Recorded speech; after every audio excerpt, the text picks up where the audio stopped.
স্বাগত ডিবিসি দেশের সংবাদে। আপনাদের সাথে আছি আমি সুনন্দা রায়চৌধুরী। নারায়ণগঞ্জের ঢাকেশ্বরী এলাকায় একটি বাড়িতে গ্যাসের লিকেজ থেকে বিস্ফোরণের ঘটনা ঘটেছে। এতে দগ্ধ হয়েছেন নারী ও শিশুসহ ৮ জন। ভোররাতের দিকে দগ্ধ অবস্থায় তাদেরকে উদ্ধার করে জাতীয় বার্ন ও প্লাস্টিক সার্জারি ইনস্টিটিউটের জরুরি বিভাগে আনা হয়। দগ্ধরা হলেন ১.৫ বছরের সুমাইয়া, ৪ বছরের জান্নাত, ১০ বছরের সামিয়া, ১২ বছরের সাব্বির, ২০ বছরের রূপালী, ২৩ বছরের সোহাগ, ৩৫ বছরের নূরজাহান ও ৫০ বছর বয়সী হান্নান। চিকিৎসক জানিয়েছে আহতদের মধ্যে সবাই আশঙ্কাজনক। তাদের জরুরি বিভাগে চিকিৎসা চলছে। কার শরীরে কত শতাংশ পুড়েছে তা পরে পরীক্ষা নিরীক্ষার পর জানানো যাবে।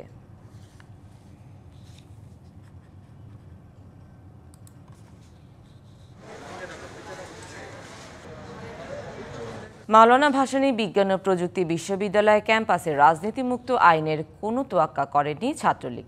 সরকার পতনের পর দলীয় ছাত্র রাজনীতি বন্ধে প্রশাসন কঠোর হলেও ছাত্র শিবিরে কমিটি ঘোষণার পর তৎপর ছাত্রদল সহ অন্য সংগঠনগুলো।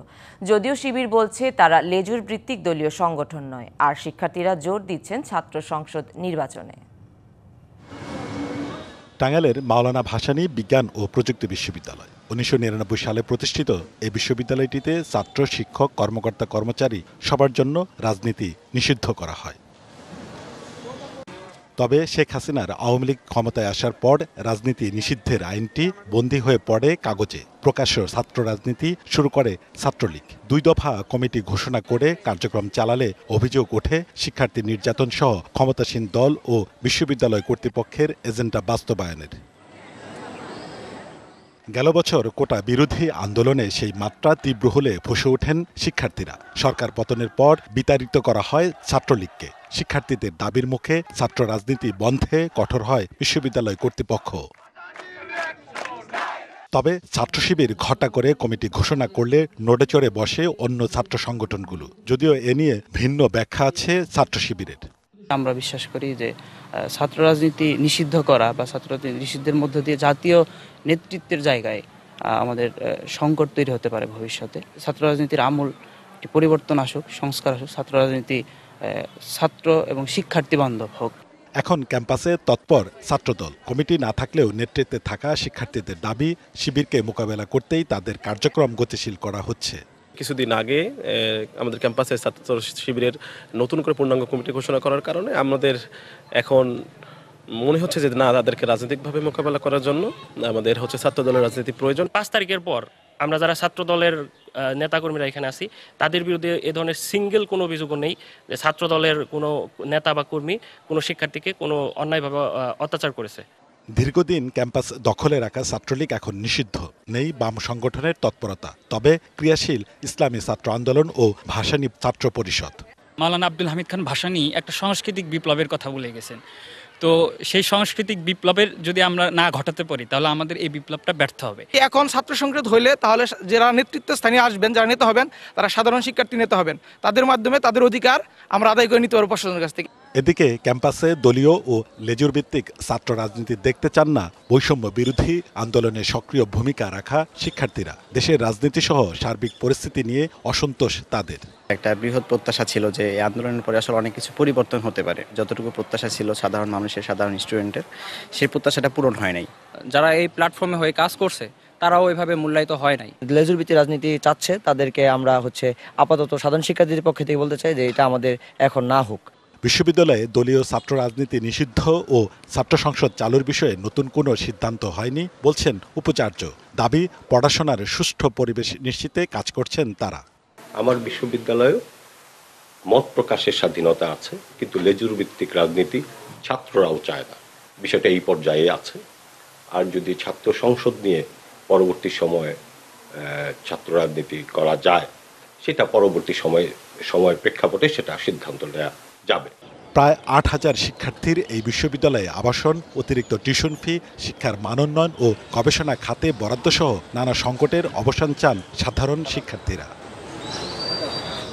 Sohel Talukdar, DBC news, Tangail. নাগরিক সেবা পেতে অবর্ণনীয় দুর্ভোগ পোহাতে হচ্ছে বরিশাল সিটি কর্পোরেশনের বাসিন্দাদের। অভিযোগ, কাউন্সিলরদের সরিয়ে সরকারি কর্মকর্তাদের দায়িত্ব দেওয়ার পর এই ভোগান্তির শুরু।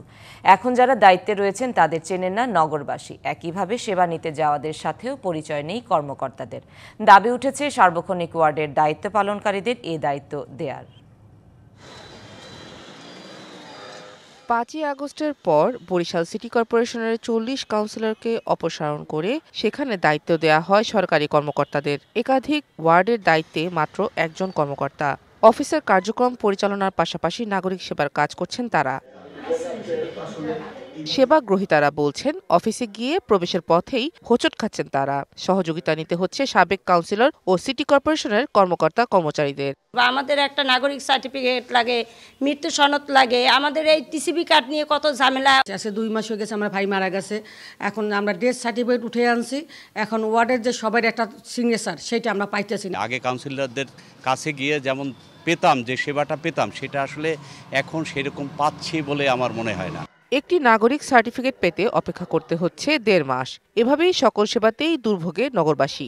একটা লোক যদি একটা নাগরিক সার্টিফিকেট 1.5 মাস ঘুরতে হয়, তাইলে এই সেবার কোনো মানে হয় না। তারা সরকারি লেভেলের, তারা আসলে জনগণের যে সমস্যাটা, জনগণের যে কষ্টটা, সেটা তো তারা বুঝবে না, আমরা যেটা বুঝবো।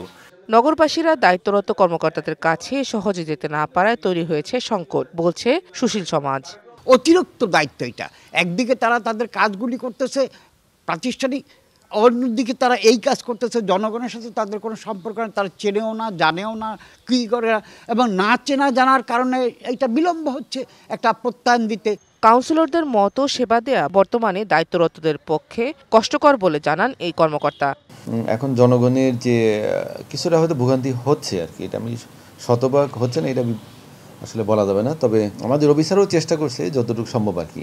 58 বর্গ কিলোমিটার আয়তনের বরিশাল সিটির 30টি ওয়ার্ডের জনসংখ্যা 5 লাখের বেশি। DBC news desk. নির্ধারিত সময়ে শেষ হয়নি সুনামগঞ্জের হাওরের ফসল রক্ষায় অস্থায়ী বাঁধ নির্মাণ কাজ। বাকি রয়েছে অধিকাংশ বাঁধ ও ক্লোজারে রক্ষণাবেক্ষণের কাজ। কিছু বাঁধ নির্মাণে আছে অনিয়মের অভিযোগও। এতে দুশ্চিন্তায় হাওর পাড়ের কৃষক। বাঁধের বাকি কাজ দ্রুত শেষ করার দাবি তাদের। সুনামগঞ্জের 12 উপজেলার হাওরের ফসল বন্যার হাত থেকে রক্ষায় অস্থায়ী বাঁধ নির্মাণ প্রকল্প হাতে নেয় সরকার। 127 কোটি টাকা ব্যয়ে 687টি প্রকল্পের মাধ্যমে বাঁধ নির্মাণের দায়িত্ব পায় পানি উন্নয়ন বোর্ড।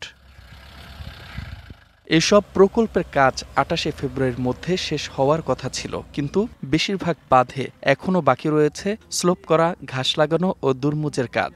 দুবলা লাগানো হয়েছে না, রাস্তা মিল হয়েছে না, এই বান্ধেরও মজবুত হইব। এই বান যদি না দেওয়া হয় তো আমরা আওয়াজ থাকতো না। সরকার তো টাকা তো ঠিকই দেয়, কিন্তু কাজ তো ঠিক মতো হয় না। বিশ্বম্ভরপুর উপজেলার খরচার হাওরের স্থায়ী ফসল রক্ষা বাঁধ নির্মাণে অভিযোগ রয়েছে বালু ব্যবহারের।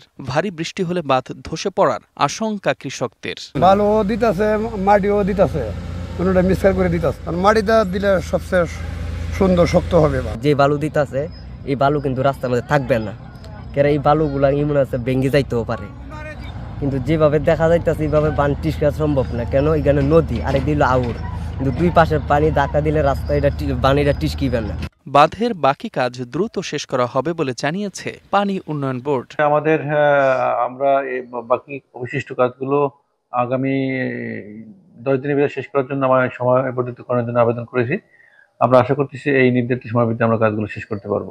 এবছর সুনামগঞ্জে 2,23,502 হেক্টর জমিতে বোরো ধানের আবাদ হয়েছে। ফসল রক্ষায় সংশ্লিষ্টরা আরও আন্তরিক হবে প্রত্যাশা কৃষকদের। DBC news desk. রাঙামাটির সাজেকে ভয়াবহ আগুনের পর বেকার হয়ে পড়েছেন হোটেল ও রিসোর্টের 200-র বেশি কর্মচারী। পরিবার পরিজন নিয়ে দিন কাটছে অনিশ্চয়তায়। সরকারি সহায়তা চেয়েছেন তারা। সংশ্লিষ্টদের সাথে কথা বলে সহায়তার আশ্বাস দিয়েছে প্রশাসন। দেশের অন্যতম পর্যটন কেন্দ্র, মেঘের রাজ্য খ্যাত রাঙামাটির সাজেক ভ্যালিতে আগুনে পুড়েছে প্রায় 102টি কটেজ, রিসোর্ট, রেস্তোরাঁ, দোকান ও বসতঘর। এসব স্থাপনা পুড়ে যাওয়ায় এখন বেকার 200-র বেশি কর্মচারী। কেউ চাকরি করে চালাতেন সংসার, কেউ বা যোগাতেন পড়ালেখার খরচ। আয়ের একমাত্র উৎস হারিয়ে দিশেহারা সবাই। দাবি সরকারি সহায়তার। কিছু করার মতো নাই আপাতত, যে জায়গাটা ছিল প্রতিষ্ঠান ওই জায়গাটা আমার থেকে নাই। আমাদের এরকম 15-20 জনের স্টাফের ফ্যামিলি চলছে আমাদের এই রেস্টুরেন্ট থেকে। এখন আমাদের এই রেস্টুরেন্ট একদম মাটির সাথে মিশে গেছে। এখন আমরা ভবিষ্যতে কি করব ভেবে পাচ্ছি না। এখন যদি সরকার আমাদেরকে দেখে কোনো কিছু সাহায্য দিয়ে আমাদেরকে সময়টা যদি পার করার জন্য সাহায্য করে তাহলে আমাদের জন্য অনেক ভালো। কাজ হারানো কর্মচারীদের জন্য কিছু করার উদ্যোগ নিচ্ছে কটেজ রিসোর্ট মালিক সমিতি। যে সমস্ত স্টাফরা কর্মবিহীন হয়ে গেছেন, কিছুটা সহায়তা দিতে পারে কিনা সেই বিষয়ে আমাদের পরিকল্পনা গ্রহণ করা হয়েছে।